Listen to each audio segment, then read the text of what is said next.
In laying out the structure of our hub, we had a number of challenges that were new and specific to co-op play. We have to assume that each player has made different progress throughout the game, playing with different partners. Starting in the neutral center of the hub was a way of making sure that they had a chance and place to coordinate. Players needed a way to agree on where to go, and a way to visualize each other's completion data. As they played, they needed concrete feedback on how much progress they had made.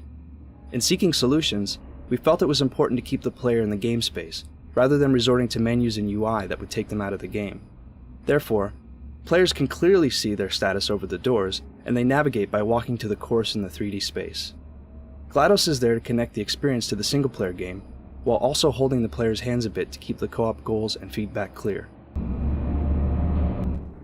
The visual design of the robots began with lots of concept art. The initial round of concepts explored all kinds of forms, from human to the more abstract. We found ourselves gravitating towards shapes that reminded us of the sphere and the turret in the original Portal. Whilst keeping with the established Portal design aesthetic, we were keen to create all new characters, and being a duo, it was important that they were their own separate designs, rather than identical copies of each other.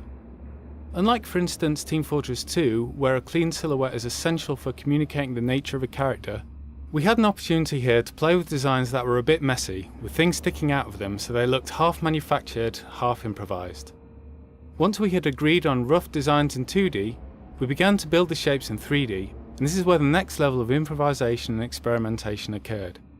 Usually, a model will be designed and built in 3D and then rigged for animation, but here we allowed the rigging process to inform the models. We wanted to celebrate the mechanics of robots. We allowed function to dictate form, and in terms of detail, they started to design themselves once you start thinking about motors, ball joints, actuators, and all that sort of thing. The classic duo is often made up of two contrasting body types, short and squat next to tall and wiry, and it's not hard to see Laurel and Hardy, C-3PO and R2-D2 in these characters.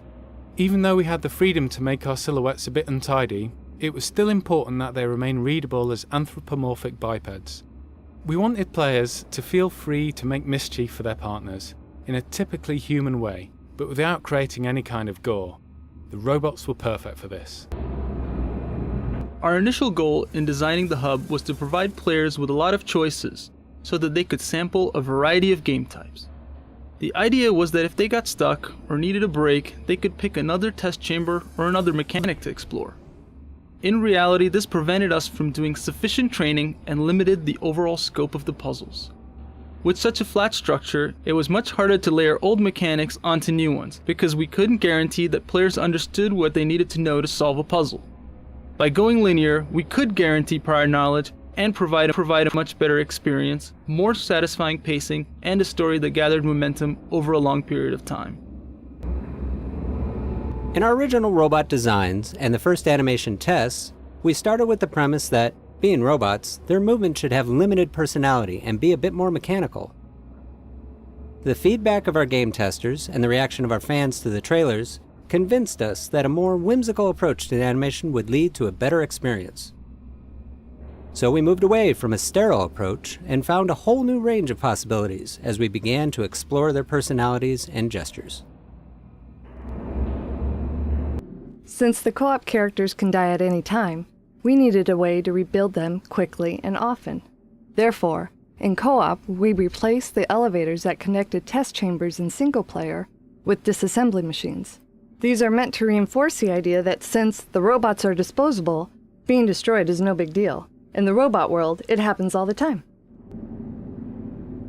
If the orange bot is the odd couple's Felix, then blue is Oscar. Blue was meant to be an early and rather rough prototype robot, representing GLaDOS's first attempt at making a bipedal testing bot. Compared to the sleek lines of orange, he's much less elegant. For motion inspiration, we looked to some of our favorite real-life robots, such as the Big Dog robot from MIT and the towel-folding robot from Hitachi.